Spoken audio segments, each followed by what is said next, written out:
Um dos bancos anunciou agora o lucro que tiveram ano passado de 13 bilhões.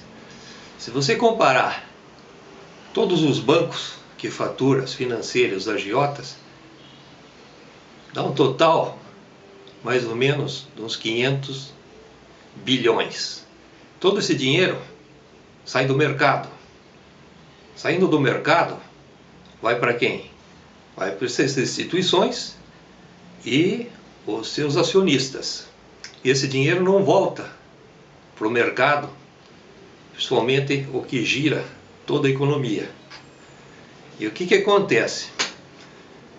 A máquina pública, o governo, não controla isso, não põe uma tabela específica de quanto pode ser cobrado de juro, principalmente a parte que a turma usa muito cartão e crediário,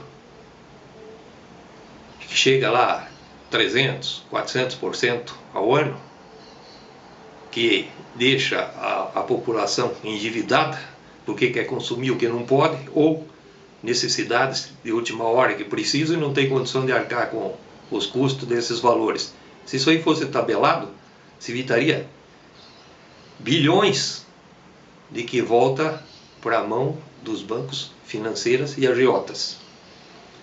Esse dinheiro, se estivesse no mercado, que sai todo ano,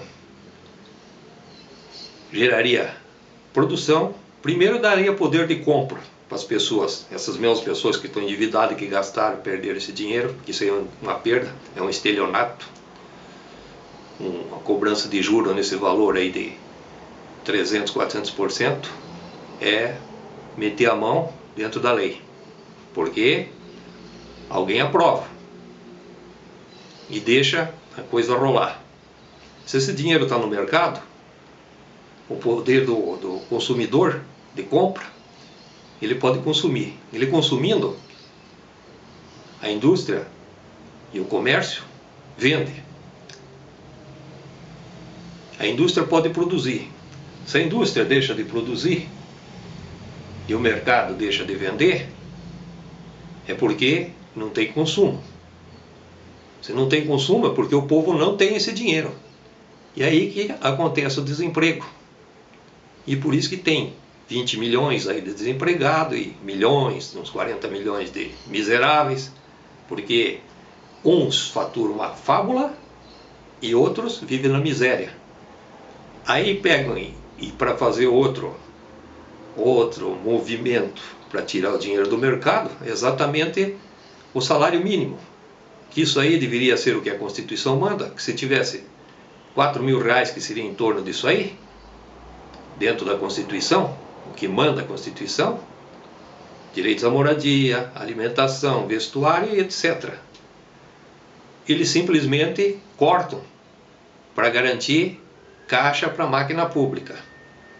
Sendo que a máquina pública leva 2 trilhões, ou 2 trilhões e 400, se não me engano, que eu vi na reportagem, na mídia, que faturaram o ano passado.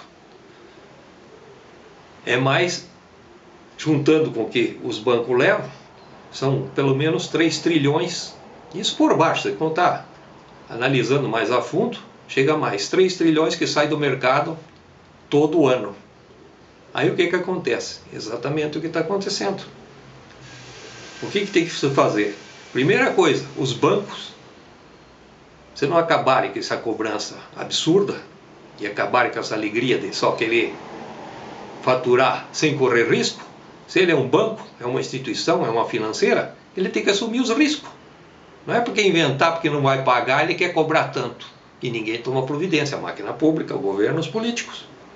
E o povo simplesmente, você vê na situação financeira que não tem condição de apelar, ele aceita e entra na dívida, fica endividado. Tudo isso faz com que a máquina e a produção não funcione. Tem que ser mudado isso. Primeira coisa é acabar com a reeleição. Se não acabar com a reeleição, os mesmos que estão no comando nunca vão votar, porque tem interesse das partes, todos que estão envolvidos no sistema.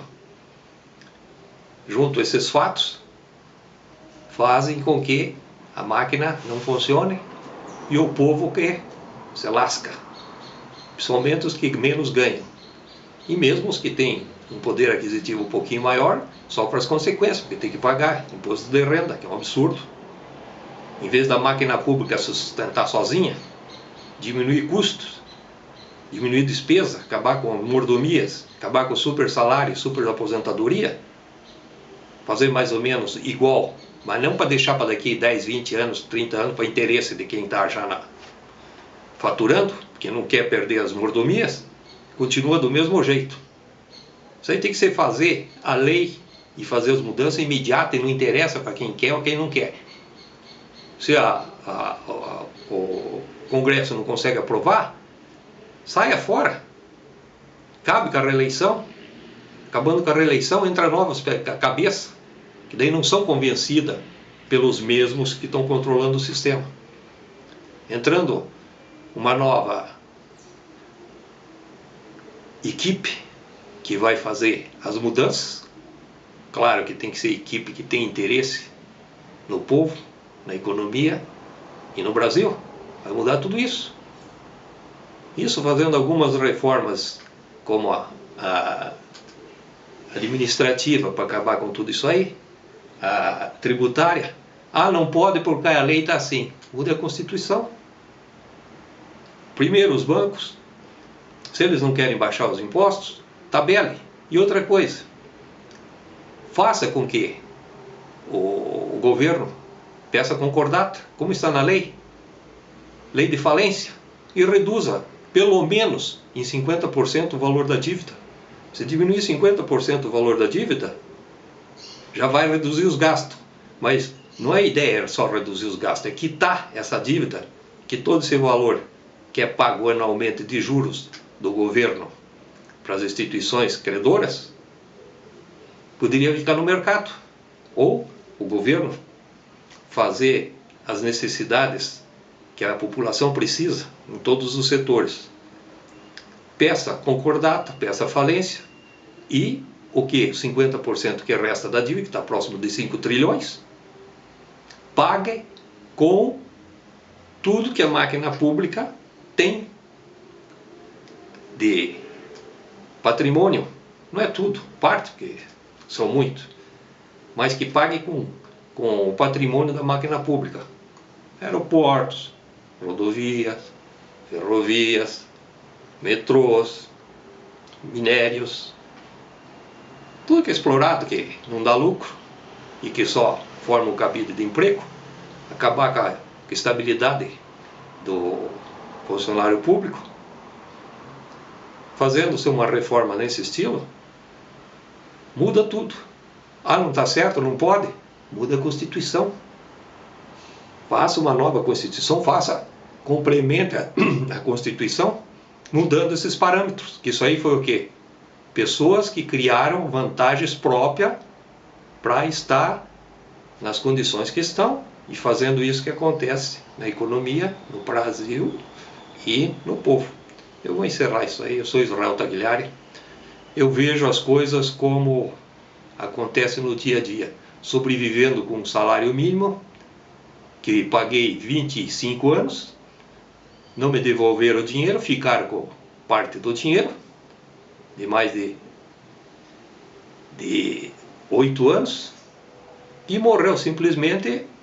Junto comigo são alguns milhões que pagaram mais pensando que iam ganhar mais no carnezinho, que você não tenha condição de pagar mais, porque teu faturamento era dentro daquelas condições. Aí o que aconteceu? Agora estou endividado por causa do IPTU. Só de imposto de IPTU veio 16 mil. Se você ganha 998, como é que você vai pagar isso? É outra coisa, eles vão super aumentando os valores do IPTU todo ano, não querem saber se o cara tem condição, não tem, se ele recebe ou não recebe. E isso aqui não é problema meu, é problema da população brasileira. Se o cara tem 1, 2, 3 ou 10 imóveis, ele conseguiu com o esforço dele. Agora ele não pode ficar endividado, sem condição, tem que se desfazer dos bens, porque os valores do IPTU tem que ser corrigido todo ano. Tem que acabar com isso também. Chegou numa idade, se aposentou, 65 anos, acaba com o imposto. Tira todos esses impostos. Por que não faz a liberação das pessoas que estão aposentadas, que ganham salário mínimo até 65 anos, ou até menos, conforme aprovar o projeto do INSS, e através do CPF da pessoa já é descontado direto os valores desses tipos de impostos aí que não vem para ele. E até nas mercadorias, que poderia ser principalmente medicamento e outros. Eu vou parar por aqui, porque se eu continuar vou ter muita coisa para falar em muitos vídeos e muitas horas. Obrigado, Israel Tagliari.